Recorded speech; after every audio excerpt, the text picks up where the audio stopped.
It began with nothing more than a smake. Sean Diddy Combs walked out of that federal courthouse not like a man escaping serious charges, but like someone who had just signed the most lucrative deal of his career. Cameras exploded in flashes. Reporters shouted questions, but Diddy stayed silent, just a subtle nod, a confident look, and then he slipped into a black SUV that pulled away without hesitation. Hours later, the internet erupted. Did he just buy his freedom? One user wrote on X, a post that racked up more than 6 million views in less than 24 hours. And then came another clip, grainy, shaky footage from inside the courtroom. It seemed to show Diddy tossing a heavy duffel bag near the judge's bench. The audio was distorted, but the gestures told their own story. The judge leaned forward, appeared taken aback, then locked eyes with Diddy and said 2 words, "Motion granted." But what motion? No one knew. Suddenly, this wasn't just another celebrity trial.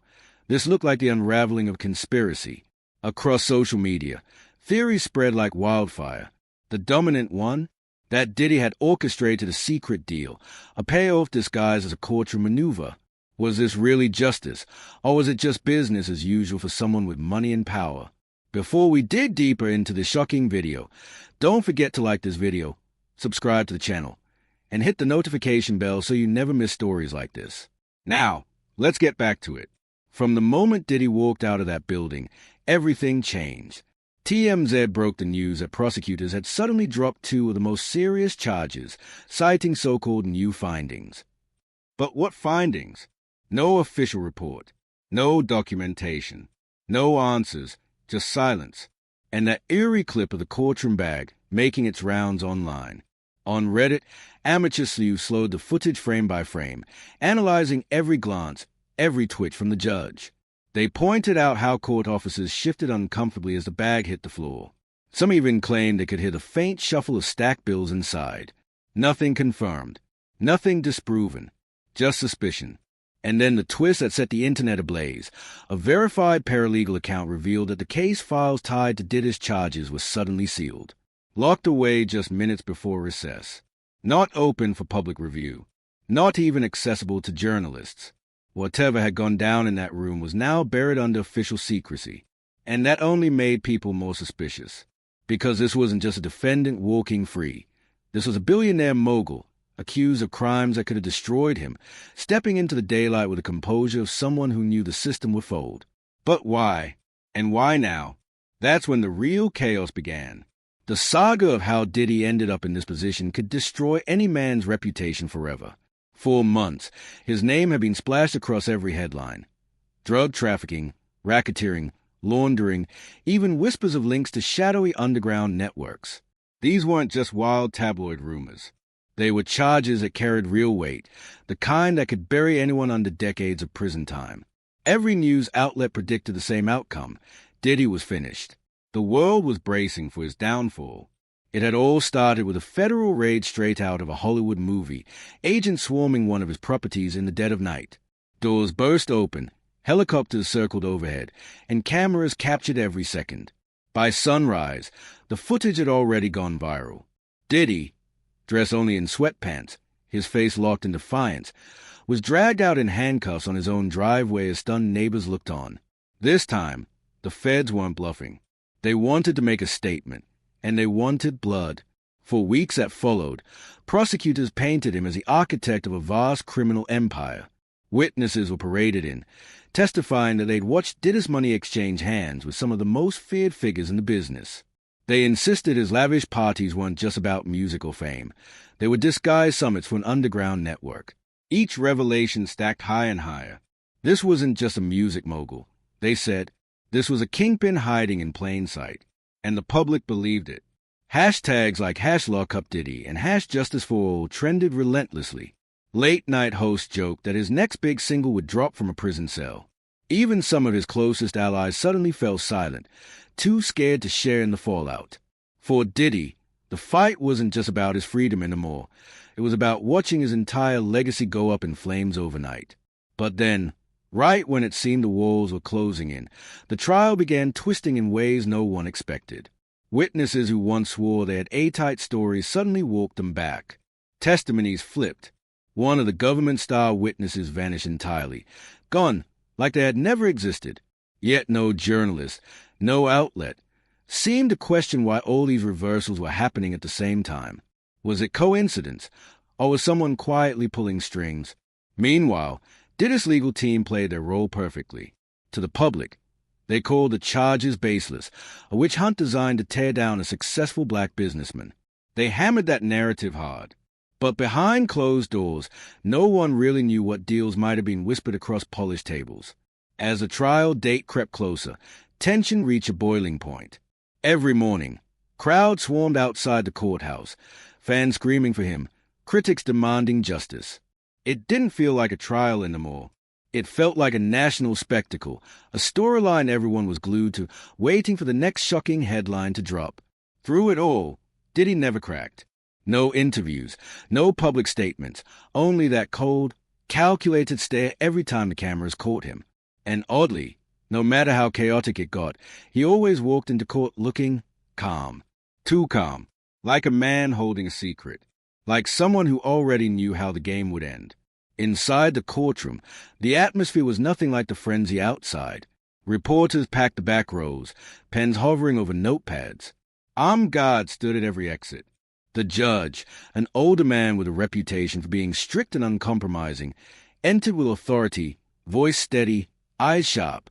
The prosecution launched hard, laying out alleged ties between Diddy and organized crime, hidden cash flows disguised as record label profits, private jets ferrying product across borders, phone logs and GPS data as evidence. The gallery buzzed with anticipation. This was supposed to be the trial of the decade. Then came the defense's first move. Delay. They filed request after request. Technical problems, missing documents, uncooperative witnesses. At first, it looked like classic stalling. But when the judge approved every single request without question, murmurs spread. Was he just being lenient? Or was he part of something bigger? When witnesses finally began testifying, things got stranger. The first was a former bodyguard turned government informant. His FBI statements had once been clear and devastating. But on the stand, he stuttered, hesitated, even admitted, "I might have remembered it wrong." Gasps echoed through the room. The prosecution looked blindsided. Then came another witness, a woman once close to Diddy's circle. She had agreed to testify under protection, expected to drop bombshells. But instead, her answers were vague, her memory fuzzy, her eyes downcast. It wasn't a collapse, it was a controlled demolition. Day after day, the case fell apart. Witnesses who were supposed to be crucial either backtracked, froze, or disappeared entirely. And Diddy? He just sat there, silent, composed, like a man watching dominoes fall exactly as he planned. The most shocking moment came on what should have been the prosecution's strongest day. They played a video allegedly showing Diddy in a meeting with a known trafficker. But right as the clip reached its most critical point, the footage glitched. Once, twice, multiple times. The judge immediately called for recess, citing technical issues. When court resumed, the video was never shown again. Legal experts were stunned. On cable news, former prosecutors admitted they'd never seen anything like it. "It's like the government just lost its will to fight mid-trial," one said. And maybe that's exactly what happened. Every charge seemed to melt away under mysterious circumstances. Every witness either vanished or folded under pressure. Evidence that should have sealed the case evaporated in real time. It didn't feel like justice. It felt like an illusion, a carefully orchestrated magic trick, unfolding in plain sight. And the judge? Suddenly, his tone grew friendlier with Diddy's lawyers. At one point, he even cracked a joke with the defense, something unheard of in earlier hearings. People noticed, but objections went nowhere. Whatever spell was at work in that courtroom, it was holding strong. Piece by piece, the mountain the government built against Diddy started shrinking until all that remained was a single, unsettling question. Was this a masterclass in defense strategy, or was something much bigger tugging invisible strings? The afternoon session had barely resumed when the air shifted. No one saw it coming. Not the reporters hunched over their laptops, not the pundits live-tweeting from the back row, not even the die-hard fans packed outside watching on phones.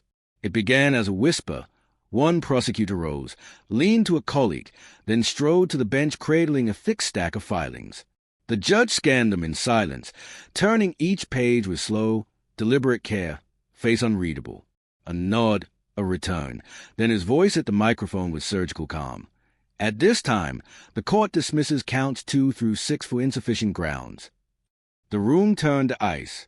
6 charges. Gone. No argument. No side-by. No warning. And these weren't throwaways. They were the spine of the case: money laundering, conspiracy to traffic, witness tampering. The very counts the feds had spent a year constructing, erased in one breath. The defense didn't cheer. No smirks. No victory fist. Just stillness, like they'd penciled this twist into the calendar weeks ago. Outside, chaos detonated. What did we just witness? Someone yelled as live chats flooded with, "It's rigged," and they just nuked the case on camera. Network anchors blinked into their earpieces, stumbling through lines like, "We're working to verify," and "Sources confirm multiple key charges have been dropped due to developing legal circumstances." Inside, nothing but quiet. It felt like the prosecution had laid down their sword, like an agreement had already been inked somewhere no one could see, and now they were only performing the steps. One government attorney stared at his shoes, ashen. The defense reclined, serene. Diddy's fingers tapped the table, steady, controlled, as though he was counting beats until the next domino leaned. Then came the blackout. Overnight, sealed filings evaporated from federal portals. Dockets labeled in progress blinked to confidential. Researchers pulling the case index hit dead links and generic error pages. Journalists begged for comment and received a single foggy line from DOJ. Due to developments in the investigative process, select charges in the Sean Combs matter have been dismissed. The department remained committed to fairness and transparency. Only nothing about this felt transparent. Off-the-record chatter erupted. Quiet talk of backhaul agreements, handshake deals in rooms without cameras. A retired judge said aloud what everyone else implied. You don't carve out charges mid-trial like that unless something larger is moving. Someone wanted this case to fold. And that's when the digging intensified. People asked the impolite questions the powerful never answer. Why did core counts vanish without the evidence ever breathing? Why did primary witnesses go silent or go missing? And how did Diddy look so perfectly composed, like a man watching a script he'd already read? That single moment, the silent kill switch on the indictment, wasn't just a plot twist. It was a signal. This wasn't about truth anymore. It was about control. And someone had just grabbed the wheel. At 3:14 a.m., the clip appeared. Not from a newsroom, not from a blue-check insider, from a throwaway handle on a fringe site with 0 followers and a default avatar. 23 seconds, jittery, low-res, and impossible to ignore. Diddy in court, flicking what looks like a weighted duffel toward the bench. No audio, just the image. The judge stiffens, drops his gaze, then looks back up and gives a single, almost imperceptible nod. That's a video. No more, no less. The angle was strange, like security feed or a phone sneaked under a jacket. Within minutes it was everywhere. X, IG, TikTok, Reddit. People slowed it down, boosted contrast, frame by frame the toss. The only question that mattered devoured the comments. What was in the bag? Speculation ignited. He bought the courtroom. One post read, "That's not lawyering, that's a payoff." Skeptics screamed deepfake, AI, context missing, but nobody could explain the judge's reaction. No call to bailiff, no reprimand, no chaos, just a nod. And then, minutes later, the surgical dismissal of half the case. Coincidence? The internet didn't think so. Then it got weirder. The original upload disappeared. The account, gone. Repost shadow muted. Reddit threads vaporized overnight. Users locked out for policy violations. Platforms didn't just throttle the clip. They tried to erase it. But the web has a memory. The file was already ripped, mirrored, tucked on drives and clouds and USBs. Independent channels posted breakdowns, overlaying grids and timestamps. One self-styled forensic specialist swore you could hear a dull thud as a bag landed, like it was packed with dense stacks of something. Cash. Documents. A message nobody wanted on the record. Theories spun out of orbit. some swearing it was a straight-up payoff, millions delivered in plain sight to a judge to compose a flinch, others claiming it was a legal filing, a decoy prop, a setup for optics. But if it was nothing, why the disappearing act? Why the sealed dockets? Why the synchronized silence? By sunrise, the narrative had split in two. In one version, Diddy's team had outmaneuvered an overreaching government with precision and patience. In the other, a billionaire had shown the world how power works when no one is supposed to be watching. Either way, the effect was the same. The towering case had been cut down to a stump, and the stump was already being hauled off the record. And somewhere between the nod, the vanished filings, and a 23-second ghost of video, a new truth took root, one that didn't need proof to spread. In this courtroom, justice wasn't blind. It was looking right at the bag. Others argued it wasn't money at all, that the bag was symbolic, maybe even a threat, or worse, blackmail evidence. Some pushed the narrative further, insisting the duffel carried leverage too dangerous to be exposed. That maybe, inside, sat a folder so explosive no judge in the country could afford to let it see daylight. And just like that, what began as a criminal case morphed into a nationwide fixation. Talk shows splashed banners like Diddygate, bribery or bluff, while tabloids screamed mogul mobster. Suddenly, everywhere you looked, people were debating, was this justice at work or justice a sale to the highest bidder? And what fueled the frenzy even more? Silence. Complete silence. No word from the bench. No statement from the attorneys. Not even a denial from Diddy himself. That vacuum of answers turned into gasoline, and the internet lit the match. Suspicion, anger, theories, they spread like wildfire. And one chilling question echoed louder than any verdict.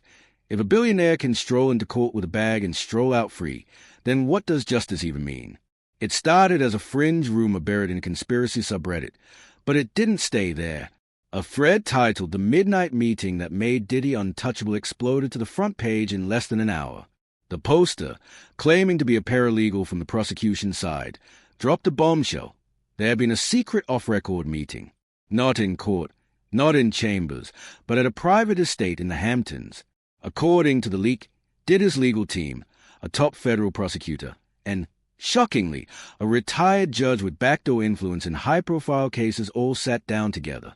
No cameras, no logs, no security trail. Just a convoy of black SUVs and NDAs so airtight even the local police were allegedly kept in the dark. At first, people brushed it off. Too clean, too cinematic. But then, breadcrumbs started to line up. Flight logs revealed Diddy's private jet touched down at an airport just 30 minutes from the estate on the night before the courtroom bombshells. Cell tower data, leaked by a so-called hacktivist, placed a federal prosecutor's phone pinging in that exact area, around midnight. The internet exploded. This wasn't speculation anymore. This was a crowdsourced investigation in full swing. Data nodes, whistleblowers, digital detectives. They connected dots live on Reddit, TikTok, YouTube. Threads read like spy thrillers. Creators analyzed satellite images, zooming in on SUV silhouettes that matched Diddy's known security fleet. Streams with tens of thousands of viewers tuned in just to watch strangers piece together the puzzle in real time. Then came the twist no one saw coming, a leaked audio file, 2 minutes and 19 seconds. Uploaded anonymously, muffled and distorted, but its tone undeniable. In it, a voice, allegedly the prosecutor, says, "If we do this, it doesn't just go away. It never happened." A second, deeper voice replies, "That's the point. He walks, you walk, everybody wins." Analysts scrambled. Some swore the cadence and metadata matched real voices recorded on a handheld device. Others dismissed it as AI trickery. But the damage was done. The theory was no longer just a theory. It was a narrative with legs. Mainstream media hesitated, refusing to air the clip outright. But independent creators didn't care. Podcasts, TikToks, YouTube channels. They looped it endlessly, dissecting every syllable like it was a new Zapruder film. Hashtags like #DiddyDeal and #MidnightMeeting trended for days, pulling millions of views. And yet, through all of it, the silence remained. No interviews from the judge. A bland denial from the prosecutor. Diddy's camp dismissed it as internet fiction. But here's the part that made people's skin crawl. Not a single defamation lawsuit was filed. Not one takedown request issued for the audio.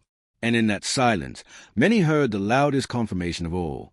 Because here's the truth about stories like this. You can fake a video, you can manufacture a rumor, but you cannot fake how people react when something feels just real enough.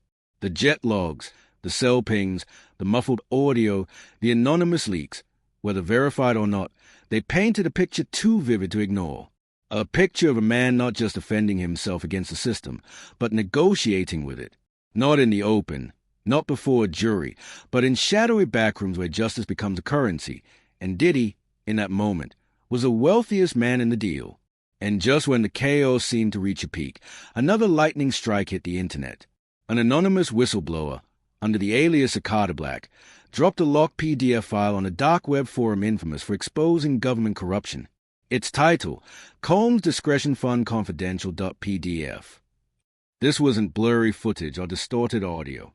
This time, there were receipts, dozens of them, payment logs, offshore transfers, donation ledgers, all pointing to a non-profit shell organization registered in the Cayman Islands under the name Justice Restoration Initiative.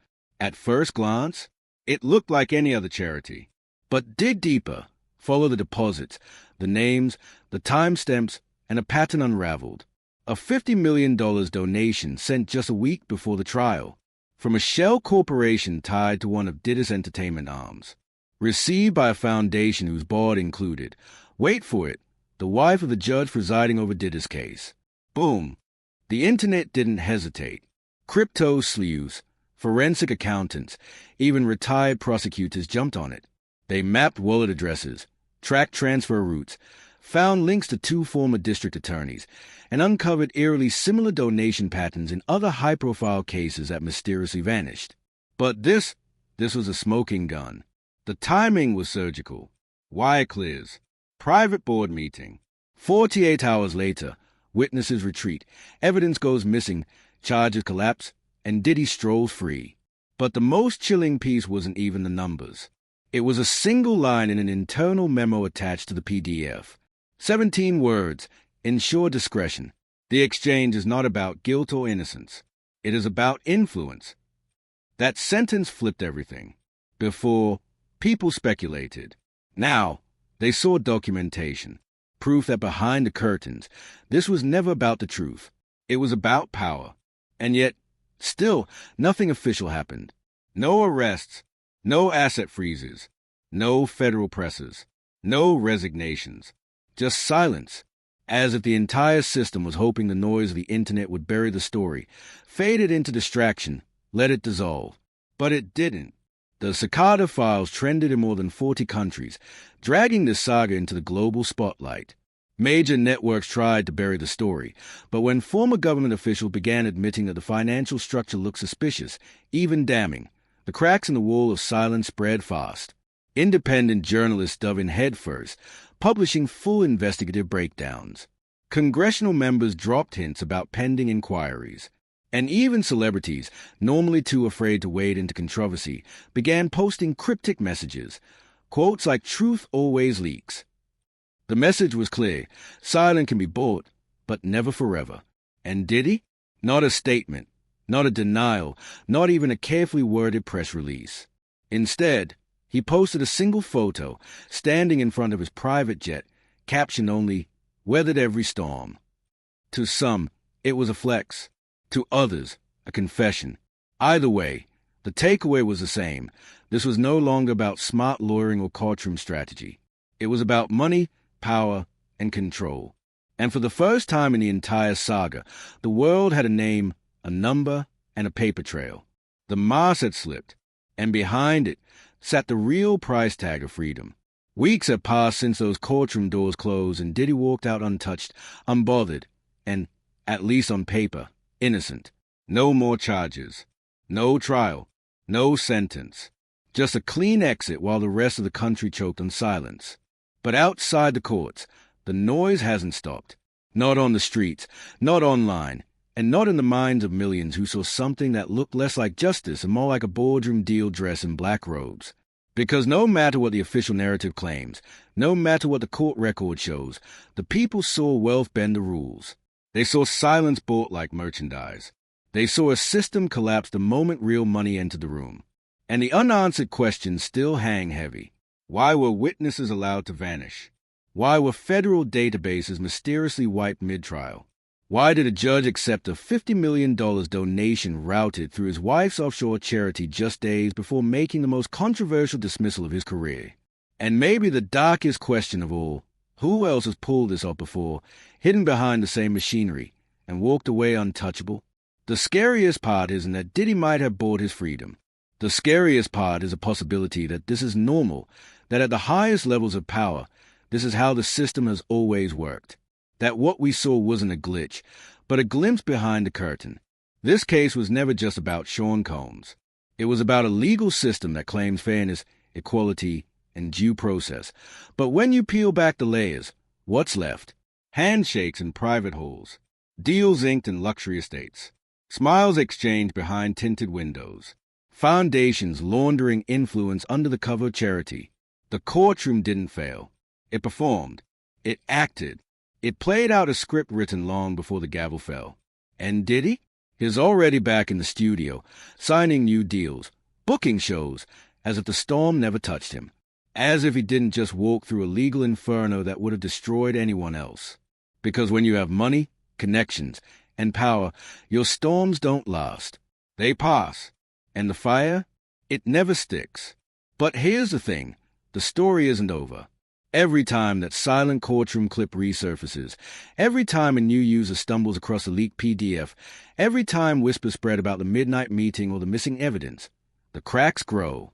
And maybe, just maybe, one day those cracks will rip the whole facade wide open. Maybe this wasn't just the collapse of a single prosecution. Maybe this was the start of something bigger. The moment the world stopped asking if justice can be bought, and started asking exactly how much it costs.